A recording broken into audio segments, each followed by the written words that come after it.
The truth about what's under this farmhouse has never been revealed. Until now.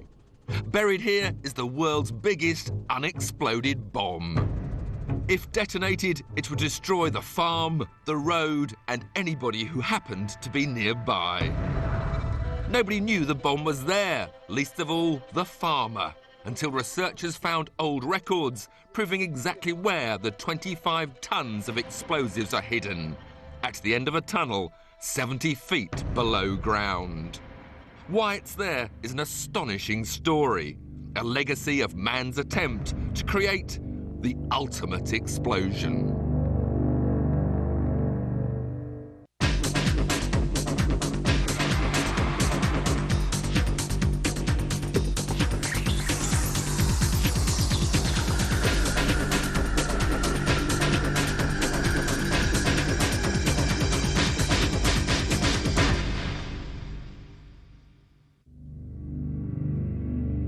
For more than 1,000 years, in war and peace, mankind has been refining the deadly and devastating science of explosives. No technology ever moved so far, so fast, ramping up explosive power 100,000 times over 50 years, leading ultimately to this. It was without doubt the largest man-made detonation ever. The only other larger detonations have been caused by asteroid and meteor impact. The nuclear bomb, harnessing particles too small to see, too fast to imagine, changed the course of history. But conventional explosives, from old-fashioned gunpowder to modern-day TNT, are still a potent force. How do they work? We'll experiment to see which are sensitive to impact, which are sensitive to heat, and we'll make an extraordinary journey deep underground, finding vivid proof that though explosives may lie buried, forgotten for decades, the danger doesn't diminish. The small Belgian town of Messines has a violent history. It was here, during the First World War, that the awesome power of explosives was demonstrated for the first time. This is the evidence. These are giant craters now filled by rainwater left by a single, quite extraordinary act of war. £1 million of explosives buried deep underground was detonated, killing 10,000 unsuspecting soldiers. It was the bloodiest 30 seconds in the whole history of armed combat. It was quite unique. There'd never been so much explosive in a small area before in history. The plan was born out of desperation. By 1916, World War I had reached stalemate, a killing contest waged from static positions. Messines was a key objective for the British because of one unique feature: the ridge which dominates the Belgian flatlands. The British, marked blue, were on the lower slope of Messines Ridge. They looked up at an enemy in an impregnable position. Thousands of young men had been slaughtered trying to capture the commanding heights. Was there nothing they could do to break through the German defences? The British were being pounded into defeat at Messines. Until one of the oldest of military stratagems promised a way out of their dilemma. You had trench lines that in many cases were very close together. And you have a situation that's closely akin to, in effect, siege operations. It didn't take very long for the old-fashioned siege techniques of digging underneath and attacking them from below by trying to blow the enemy defences to take hold. Suddenly, a new kind of warrior began to appear on, or at least under, the Western Front. Their weapons weren't rifles, but picks and shovels. And though the idea was borrowed from ancient history, This plan would be on a scale so large it's hard to imagine. The British aimed to secretly dig a whole network of tunnels to where the German trenches lay. At the end of each tunnel, they would build a chamber. Into these chambers, they planned to pile huge quantities of a brand new, powerful explosive called ammonal. 40,000 sacks of it, each weighing 25 pounds, would be dragged into place. The plan would take a year to complete. But after that time, £1 million of explosives would be in position. The largest quantity ever in one place, directly below the German army, ready to erupt. The British commanders who devised the plan at Messines demanded the new explosive ammonal. Soon the first shipments began to arrive. Ammonal has special characteristics ideally suited to mine warfare. It has a powerful lifting effect. It's a slow burning explosive, and therefore it moves things rather than cuts into them with heat. Ammonal was designed for just this task, though the principle behind all chemical explosives is exactly the same. This is black powder, also known as gunpowder, the oldest known explosive, originally invented by the Chinese well over 1,000 years ago. And I'm laying it out here in a nice loose heap with no confinement whatsoever.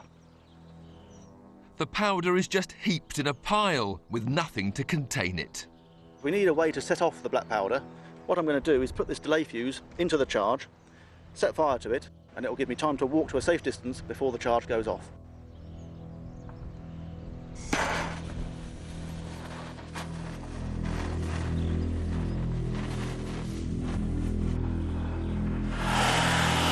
The powder simply burns, releasing smoke and hot gases harmlessly. Burning like this is called deflagration as opposed to detonation. What would happen if those gases couldn't escape? Here's the same amount of gunpowder in a cardboard tube.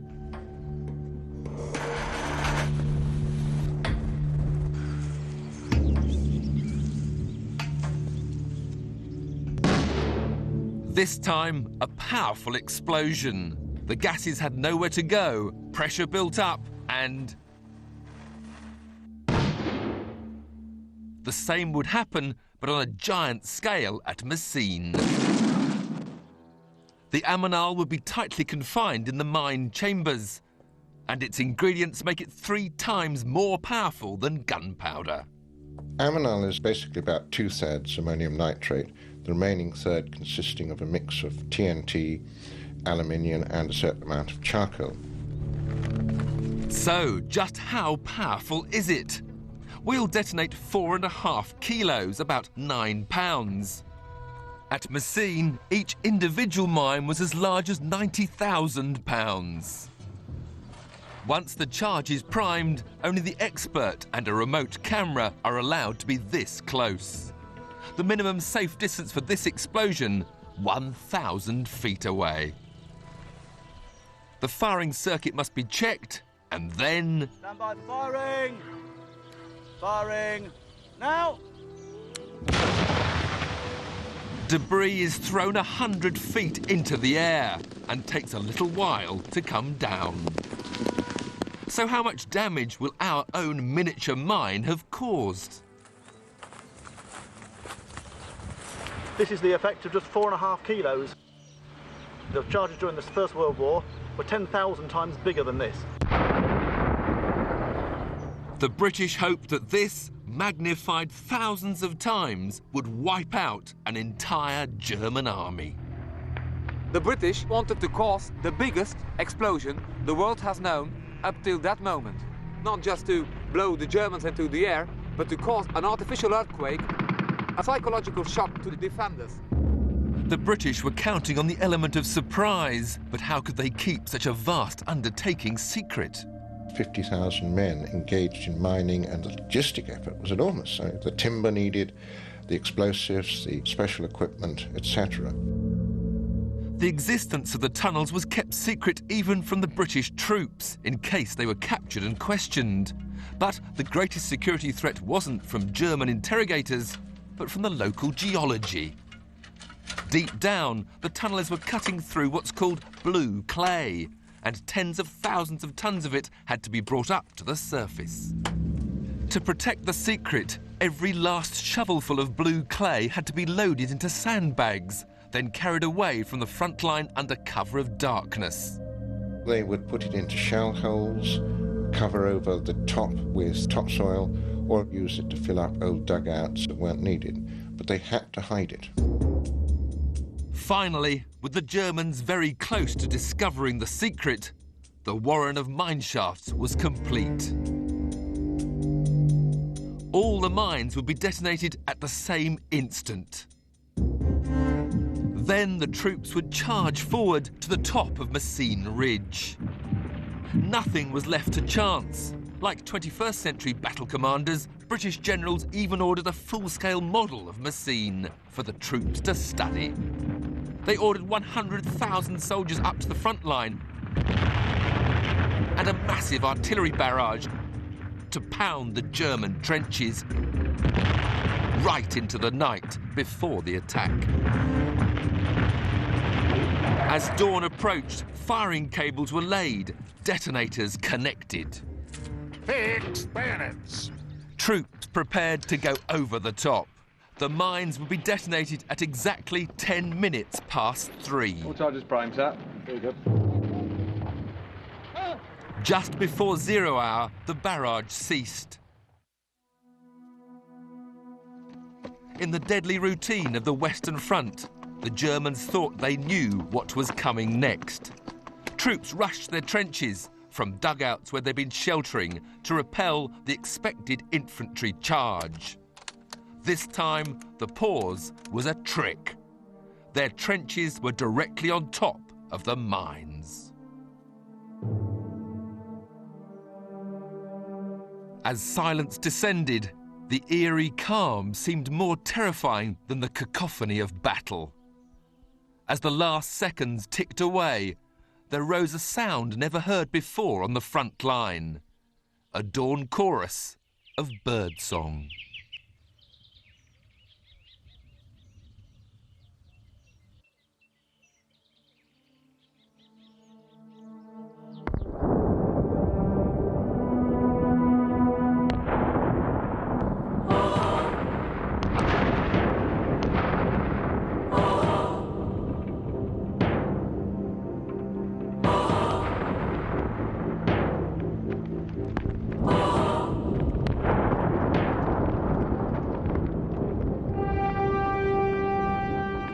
It must have been something incredible.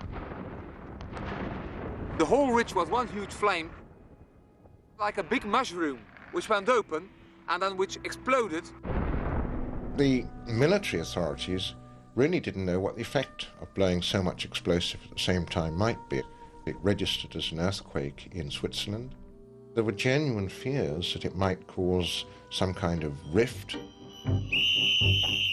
It had completely shattered the German ability to resist. The attacking troops within the first couple of hours had gained the main German defences. It was a striking success.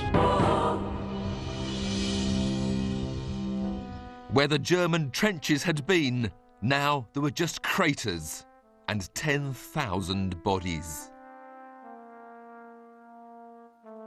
For the British, though, now the masters of Messines Ridge, it was time to celebrate. But in that moment of triumph, there was one thing they failed to consider. Had all the mines that were planted gone off? Several decades would pass before that question was answered.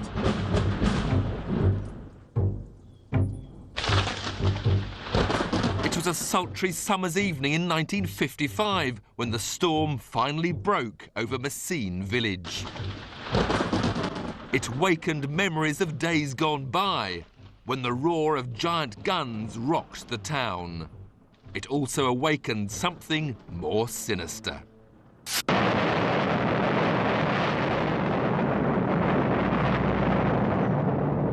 What could have caused an explosion on this scale? What had been a cornfield was now a massive hole, 60 feet deep, 200 feet wide. We're actually at the spot here where on the 17th of July 1955 one of the 4 forgotten mines of Messines have exploded. It caused a huge crater between here and these houses in the distance. For the whole village it must have been an enormous shock.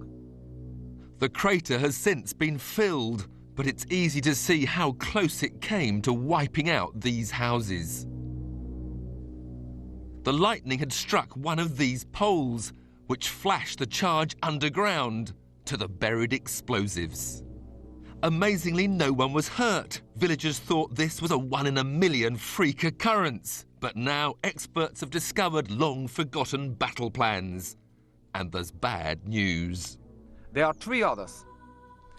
There's one behind us in the field, one in that direction, and one here in front of us.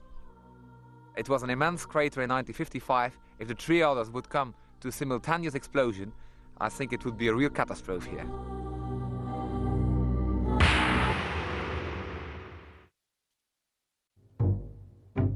The British attack at Messines heralded a new kind of warfare, killing on an industrial scale, only made possible by new and more powerful explosives. As well as ammonal, TNT first appeared during this war, invented in Germany, but quickly adopted as a standard explosive for shells by all armies. The generals demanded TNT in vast quantities. It was more powerful, yet safer to handle than earlier generations of explosives. Even so, just 6 months after the Battle of Messines, feeding that appetite for TNT led to the biggest unplanned explosion of all time.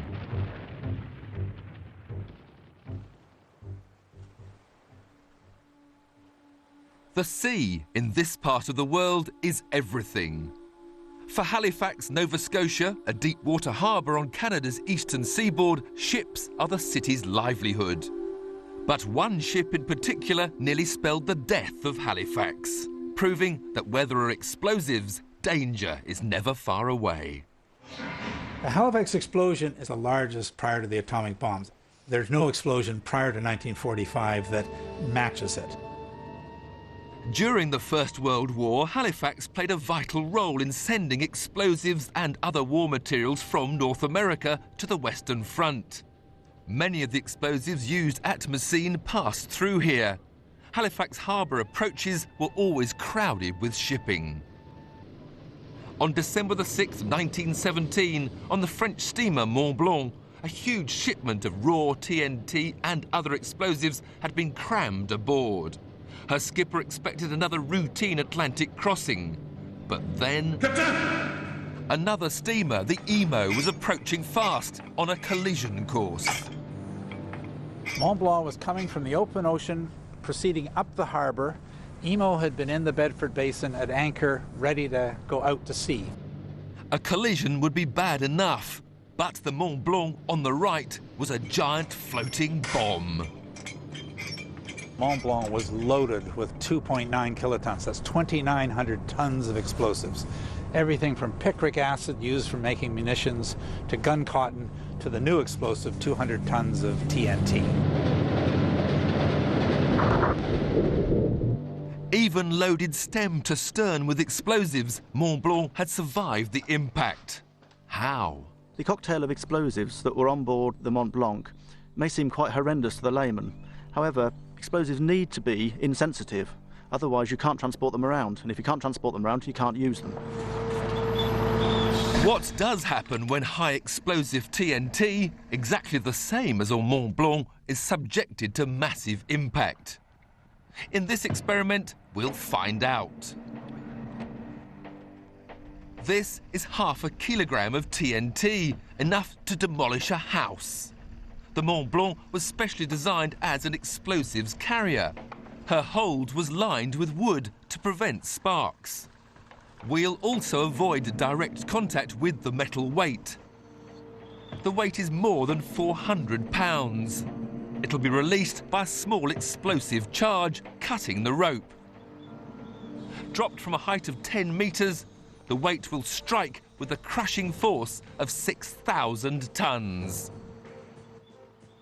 A tiny remote camera will capture the moment of impact, if it survives. Firing now! The weight crashes down, but the TNT is just turned to dust. It's reacted exactly as it was designed to do. You have primary high explosives, which are very easy to set off, and secondaries, which are difficult. TNT is a secondary high explosive. You can drop a considerable weight onto it, and it still won't go off. The reason you want to have secondary high explosives is that you don't want an explosive that goes off by accident when you don't want it to. Just like on that morning at Halifax. Mont Blanc survived the impact, but a tragic chain of events had begun. The Mont Blanc, unfortunately, did not blow up. She drifted. Above the TNT, 30 tonnes of benzol, similar to petrol. Sparks had showered from the grinding metal of Mont Blanc's torn hull. The fire raged in the benzol, and eventually the heat got down into the cargo. The crew of Mont Blanc knew what was coming. The only question, when? They raced to abandon the blazing ship, leaving her to drift across the harbour towards Halifax City. That 15-minute delay made it particularly tragic for the population in Halifax. You can imagine, with the ship burning in the harbour, everyone in Halifax lined the hill, stood there, stopped, and watched. The blazing vessel was drifting to precisely where she'd do the most damage. But with the fire on board now an inferno, why didn't she explode? Another experiment will provide the answer. We'll create a fierce blaze using kerosene as the fuel.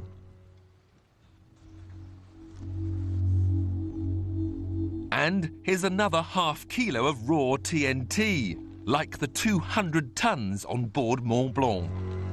This time, the TNT is about to be cooked. For safety reasons, a remote detonator will ignite the fire. Firing now!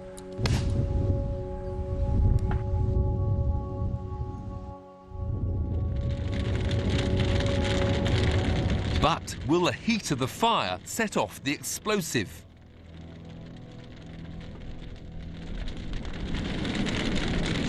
After 3 minutes, it's an inferno. But you can see the TNT, one of the most powerful of modern explosives, simply burning.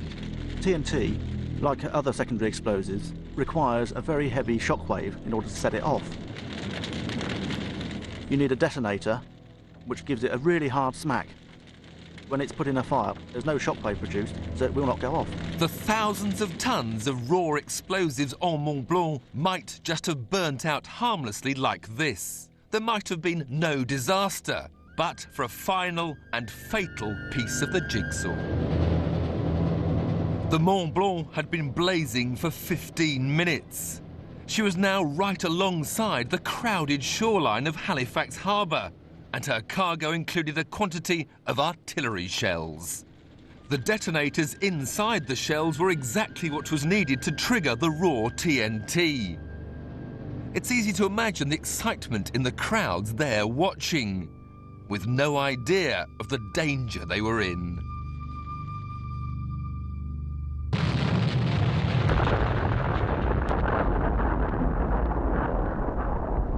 Only people that have experienced something like the Blitz can have any concept of how absolute the destruction was.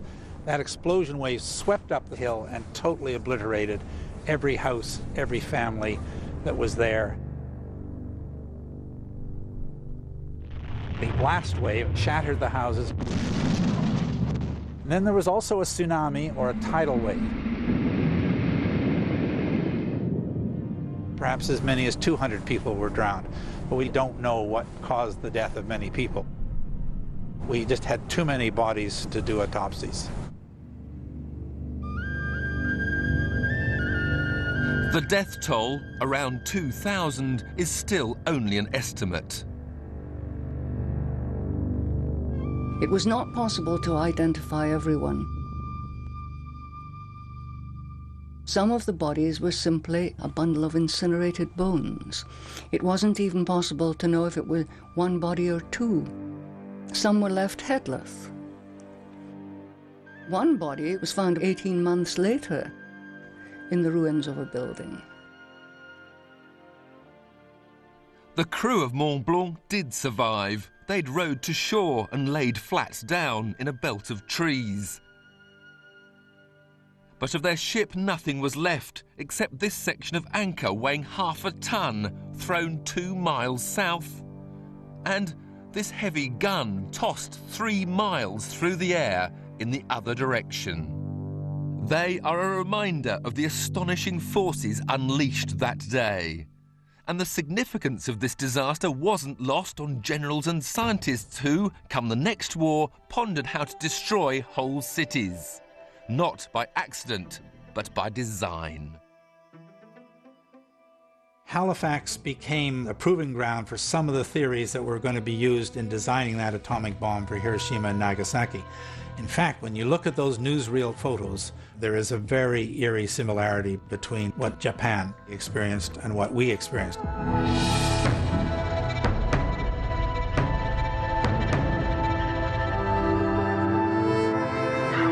Only one generation had passed when, in 1939, conflict again engulfed the world.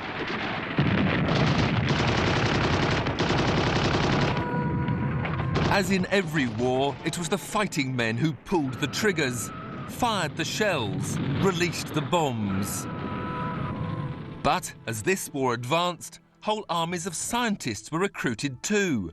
Their orders were to conquer the new realm of nuclear physics. German scientists realised the military potential of nuclear energy, triggering a race with the Allies to build the first atom bomb. As the fortunes of war swayed back and forth, the key battleground was in top-secret laboratories. What now sounds like elementary physics was a formula which could win the war. When a particle called a neutron strikes an atom of uranium, 2 more neutrons are released. Vast energies produced and then multiplied. In a time span almost too short to measure, there's a chain reaction.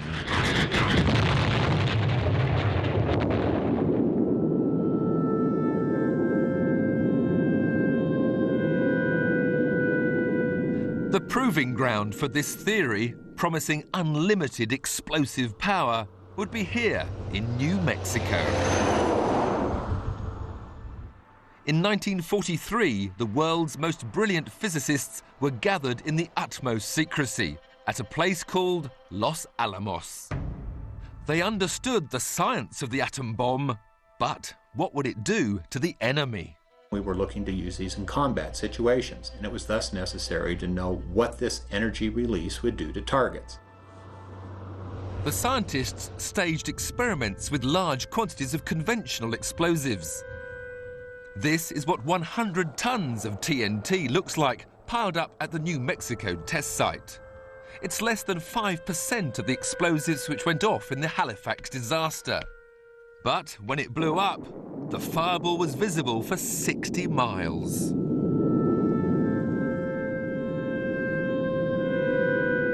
The chief scientist at Los Alamos was J. Robert Oppenheimer. He and his team had also been studying existing data in the file marked disasters. Oppenheimer and others actually conducted a mini history lesson to see what an atomic bomb might look like. And the first very large detonation was, of course, the 1917 Halifax explosion. Why was this one so devastating? The scientists noticed something called the Mach-Stem effect. The Mach-Stem effect is basically the reflected shock wave coming off the ground and merging with the shock wave in the air for an enhanced, powerful blast wave. Because a ship is above the Earth's surface, an explosion shock wave shoots down as well as up. It's reflected and magnified. Scientists saw that this could make an atom bomb more devastating too. That ultimately led to the decision to have the bomb at Hiroshima and Nagasaki. Both those bombs were air blasts, i.e. above the ground, as opposed to a ground blast, and they therefore did more damage and caused more loss of life than if they'd been a ground blast. As scientists neared the day when they would test their theory, there was shocking confirmation of their predictions. Almost as if fate had ordered another experiment on a huge and tragic scale.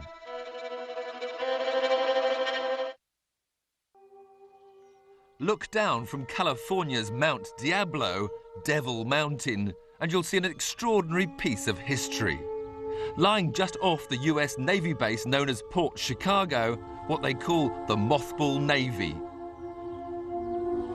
Warships, many from World War II, rusting at anchor. In the war, the ships had plenty to do.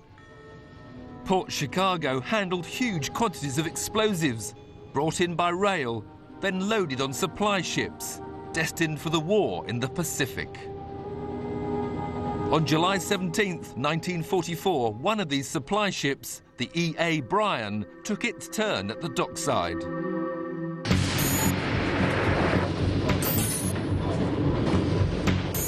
Loading the explosives was a punishing business. The dock workers were under extreme pressure to make a rapid turnaround. That night, the E.A. Bryan was receiving cluster bombs, depth charges, and incendiary bombs, and it's interesting to note that the incendiary bombs were what we would call hot, that is, they were fused, ready to go into action, could be tripped at any moment. With 4,000 tons already aboard, 500 more on the dockside, and the men rushing to finish, something cataclysmic happened.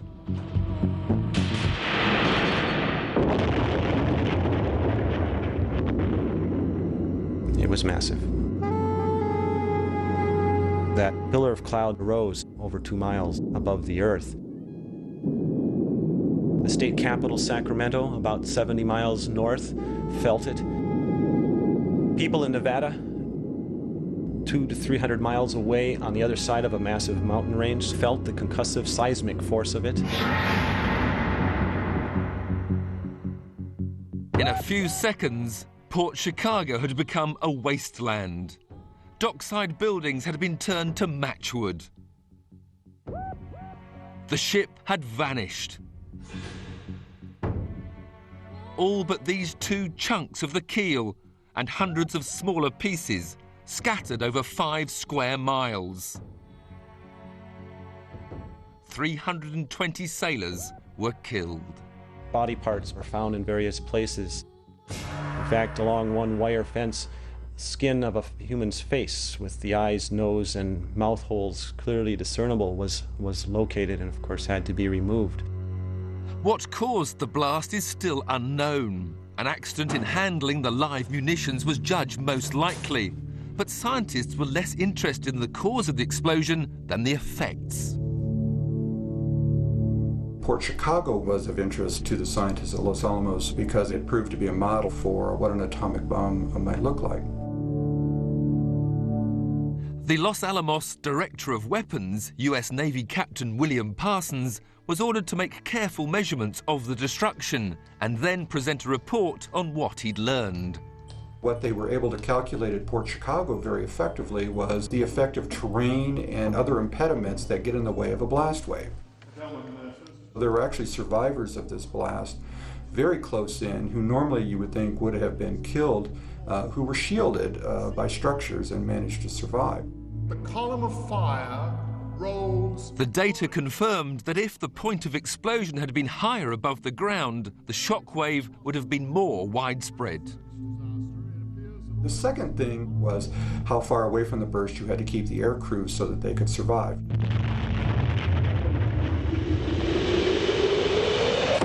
An aircraft flying overhead that night at 9,000 feet reports chunks of metal the sizes of small homes or garages flying past. The problem of how to escape alive was of special interest to Captain Parsons. He had been selected as one of the flight crew who had dropped the world's first atom bomb.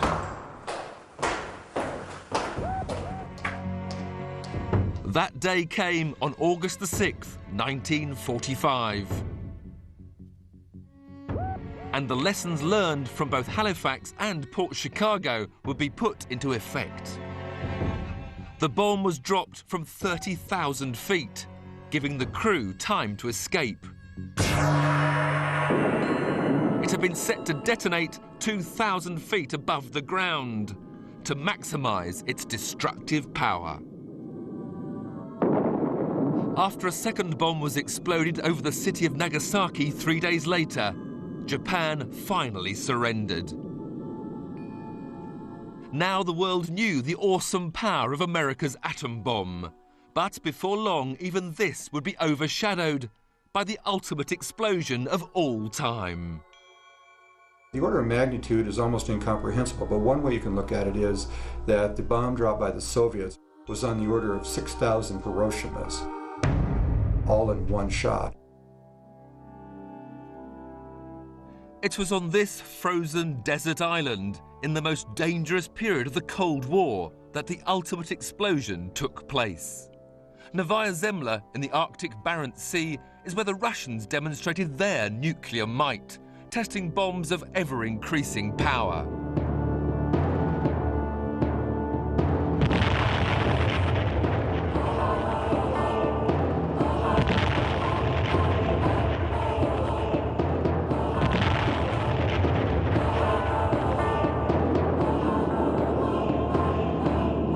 On October the 30th, 1961, they pushed the limits of explosive power further than they'd ever gone, or will probably ever go again. This bomb was codenamed the Tsar. It contained the equivalent of 58 million tons of TNT, or all the explosives used in World War II, multiplied by 10. The science of bomb making had changed radically since the first atomic test in New Mexico in 1945. 5, 4, 3, 2, 1. Early atom bombs like this worked through what's called nuclear fission. Hydrogen bombs use a still more powerful process known as fusion. Inside an H-bomb, an initial atomic explosion is used to force together isotopes of hydrogen. The pressure's so great that the atoms fuse, releasing enormous energy. With an atom bomb, there is a practical upper limit where you can only put in so much fuel before it would just self-destruct from pre-detonation. There's no theoretical upper limit on how big a hydrogen bomb can be. Although beaten to build the first atom bomb, Russia caught up, then overtook America in building ever bigger hydrogen bombs. The Tsar, the biggest bomb, the most powerful device mankind has ever constructed, was to be their masterpiece. And a political showpiece too. 6 camera crews were assigned to film this unique moment in history. The aircrew were hand-picked. They'd been warned their safety couldn't be guaranteed. They could avoid being blinded by the light, but being knocked out of the sky was quite possible. The exact moment of release was controlled from the ground. The bomb had been given a parachute to slow its descent and give the crew more time to escape.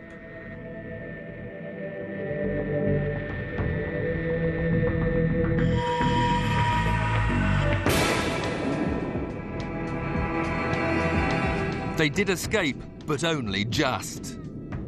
The plume rose right through the cloud layer and kept on rising. It flattened out when the cloud was 40 miles high.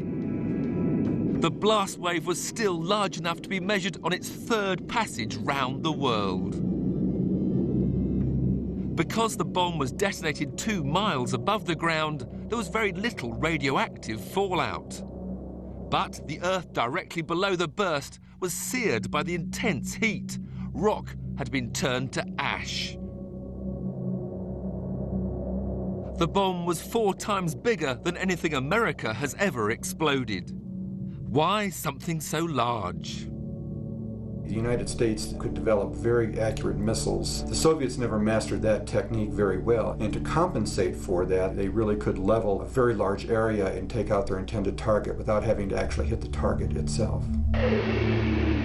Aimed at a target the size of London, here's what would happen. The blast wave would obliterate everything in a circle 30 miles wide. The fireball would be 110 miles across, incinerating everything in its path. A similar device aimed at Washington would cause equally widespread blast, fire and radiation effects. The likely death toll in the tens of millions.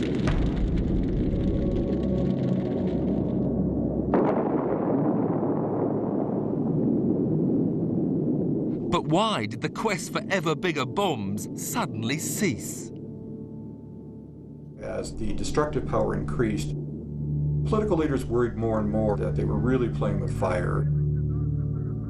In 1963, the superpowers banned bomb tests in the atmosphere, underwater, and in outer space. I think that the Soviet detonation will probably be the biggest ever man-made detonation in the future as well.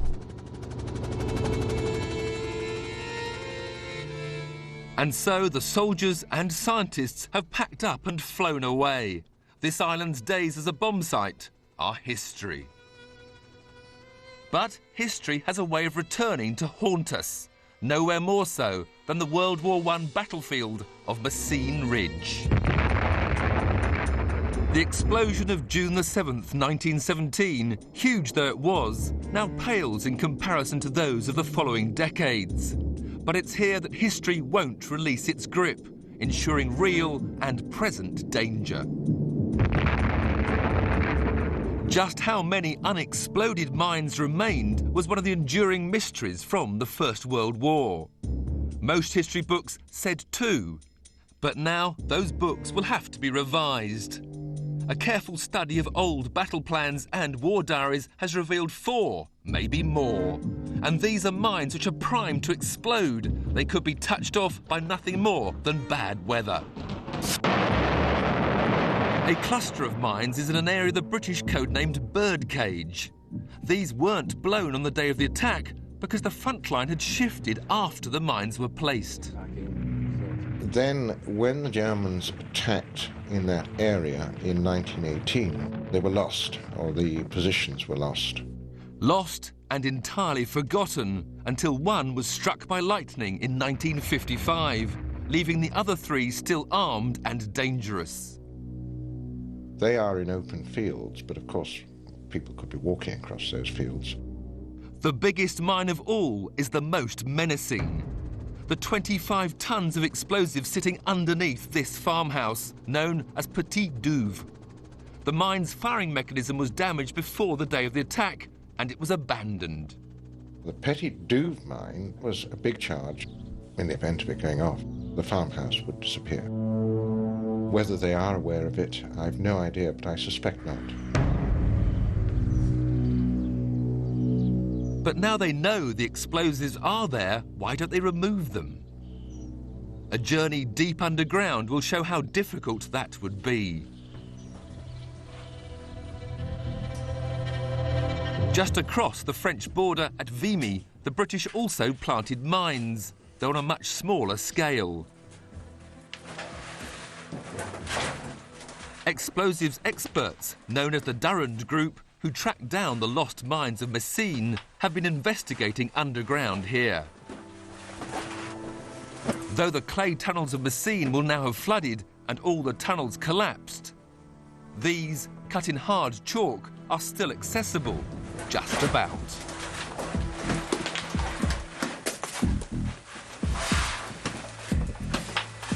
At the end of this tunnel, 25 minutes from the surface, lie 4,000 pounds of explosive.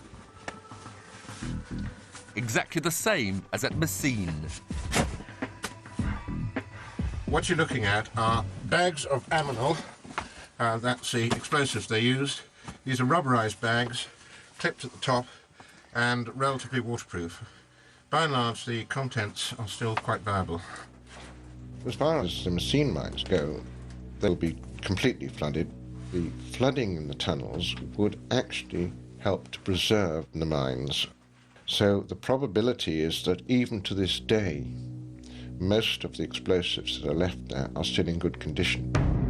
The flooding will have created an oxygen-free environment, preserving what's inside. The detonators might deteriorate, and what we don't know is whether, in fact, they might become more sensitive with time as opposed to less sensitive. And then if you had a lightning strike in the vicinity, static electricity could induce a current in the cable to fire the charge. To learn that your home is on top of the world's biggest unexploded bomb is news that's difficult to take in. For farmer Roger Mailleur, whose family have been here for generations, there's not much he can do about it. I just asked the farmer what he thinks about the 50,000 pounds of ammo now, which is still under the soil here. And he says, yeah, well, that you have to live with such a thing. In 1955, when the mine exploded, he has heard that here, and there was a big trickling of the earth, and that's quite a few kilometers away. Yeah. Maybe it's just that in this part of the world, you get used to living in the shadow of history. Reminders of war, and especially man striving for the ultimate explosion, are everywhere. This is where the German victims of Messine are buried. The plaques reveal how devastating the mines were, claiming 10,000 lives on June the 7th, 1917. Will the mines that lie buried stay silent? Now that, nobody can say.